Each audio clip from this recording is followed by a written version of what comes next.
Welcome to 365 Math. In this video, I'm going to be looking at how to convert a fraction to a percent. And we are going to take the general form of a fraction as A over B. And because we are changing it to a percent, it means that we're going to multiply it by 100. And I'm going to put it as 100 over 1. And this means that we're going to take the fraction as A over B, meaning that we're going to divide it, and we say A divided by B. Hence, we'll be having it in this form. So we'll be saying B into A, and we find what the decimal is, and then we multiply the decimal by 100. And when we are multiplying a decimal by 100, remember we move the decimal point to the right 2 times because we are multiplying by 100. Moving on to example number 1, we have 1 over 4. Dividing this, we are going to have 4 into 1. And because 4 cannot get into 1, we are going to place a 0. And immediately we're going to have our decimal point right there. And we say 4 into 10, and we get 2. 2 multiplied by 4 gives us 8. So we're going to subtract this, and we will get 10 minus 2, that gives us 2. Then we are going to drop down a 0, another 0 that we're going to add. And then we say 4 into 20, and we get 5.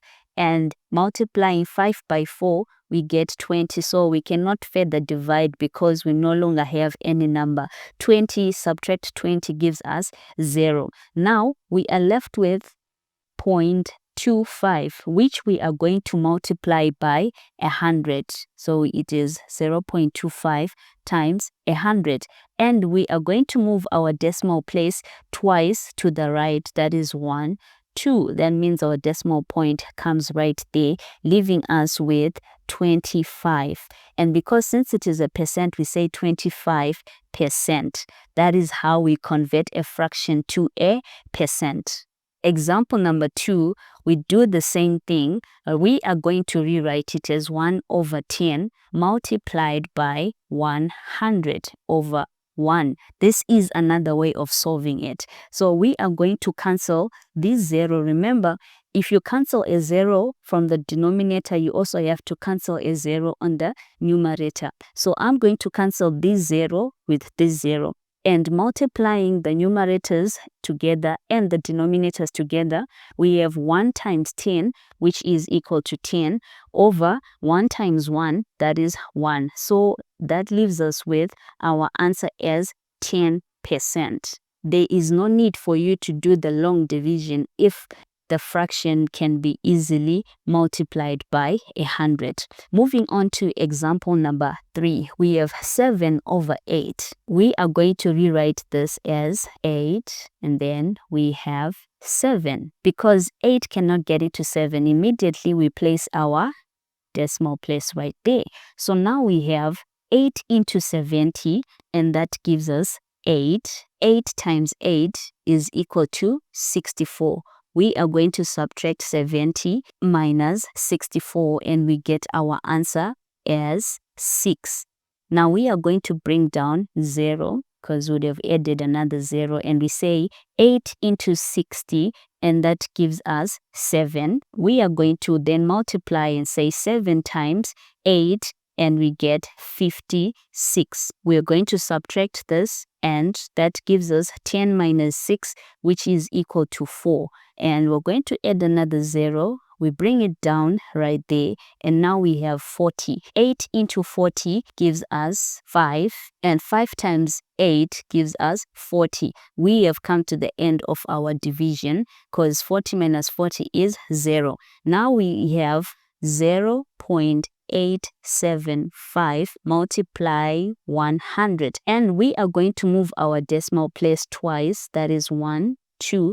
That means our decimal place is in between 7 and 5, and that leaves us with our answer as 87.5%. Number 4, we have 1 over 3, which can be rewritten as 3 into 1. And immediately we're going to add a 0. And we say 3 into 10, that is 3.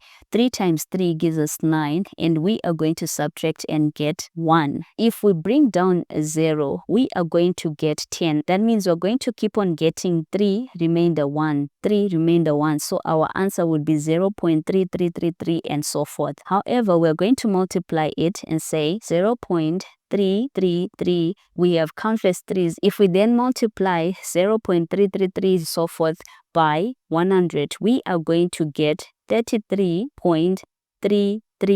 Remember, the 3 is recurring. So to show that the 3 is recurring, we are going to place a bar on top of 3 to show that the 3 keeps on repeating itself. So what we have is 33.3%. We can then be asked to write our answer to the nearest whole number. So if that is the case, then we would have our answer as 33%, because 3 is less than 5, so we cannot round it up, rather we would round down to get 33%. Example number 5, we have 3 over 5. I'm going to show you how to do it the same way we did with example number 2. So that would be equal to 3 over 5 multiplying 100. So now we are going to cancel and say 5 into 5, that is 1, and then 5 into 10, that is 2, and we have a 0, so that's like 5 into 100, that gives us 20. And we now have our numerator as 3 times 20, that is 60, over the denominator 1 times 1, which is equal to 1. Hence our final answer is 60%. That is how you convert a fraction to a percent. You can start by converting it to a decimal by dividing the fraction, and then you multiply by 100 to change it to a percent. Hope you learned something from this. Thanks for watching. See you in the next video.